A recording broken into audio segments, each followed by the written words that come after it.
Today I want to make a case for singing in different languages that are not your native language. It's going to help you so much in being a better singer. Hi and welcome to today's video. In case you don't know me yet, my name is Freya. I'm a professional singer and vocal coach from Germany.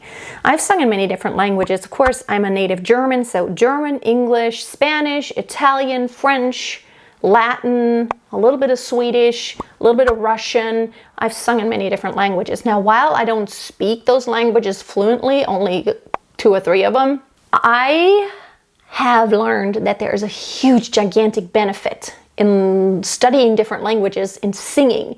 Now, you don't have to, of course, study like the actual language, but trying to sing and trying to learn the diction, I find that it really helps you sort out your tongue, your lips, your soft palate, all those different motions you can make because it is slightly different in every language. It's almost like you're training different steps, right? Like a dancer, you have all these different choreographies and all these different sequences of motions that happen. And so all those movements that you train by learning different languages, and again, you don't have to learn like grammar perfectly or anything. It's just singing in different languages and trying to get the diction right. And there are rules in every language. Once you get some of the rules down, it's not that hard.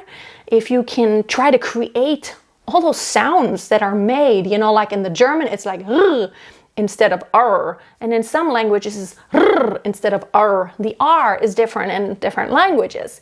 And so are the vowels. In Russian, the A is maybe a little bit darker sometimes. In German, it's a little bit more open. In Italian, it's definitely very open.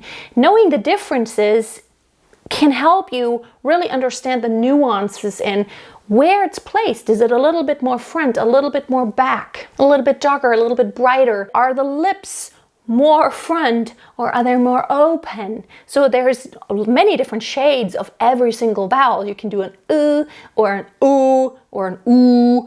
There's different ways to do an oo, right? So if I go oops, that sounds English, but if a German speaks oops, they go like oops, because the German oo does have a slightly darker placement. And I've sung in all these different languages and it made me so aware. I've listened to Korean and Chinese and Japanese singers, and what I've learned is also that the spoken language is one thing, but when you sing a language, it's you do adjust a little bit to make it more singable. So French is, of course, a quite nasal language when you speak it, but when you sing it, you do have to adjust a little bit. For the vowels being too nasal, you have to open them up just a little bit. So I want to encourage you to learn a couple songs that are not in a language that you may have done before. Maybe you've even studied a language in school or in college, and maybe you've taken some Italian or some Spanish or some French or some German, and it would be the perfect opportunity for you to just choose one song. Not a hard one, not where there's maybe tons of fast words happening, but choose one song that isn't too difficult when it comes to diction, maybe one that has a lot of repetition, same words happening over and over again. Ideally, a classical piece. So for Italian, it would be a good one like Caro mio ben or something like that, because it has lots of repetitions of the words, not a lot of different words, and it's not extremely difficult, but it's really fun to really focus on the diction.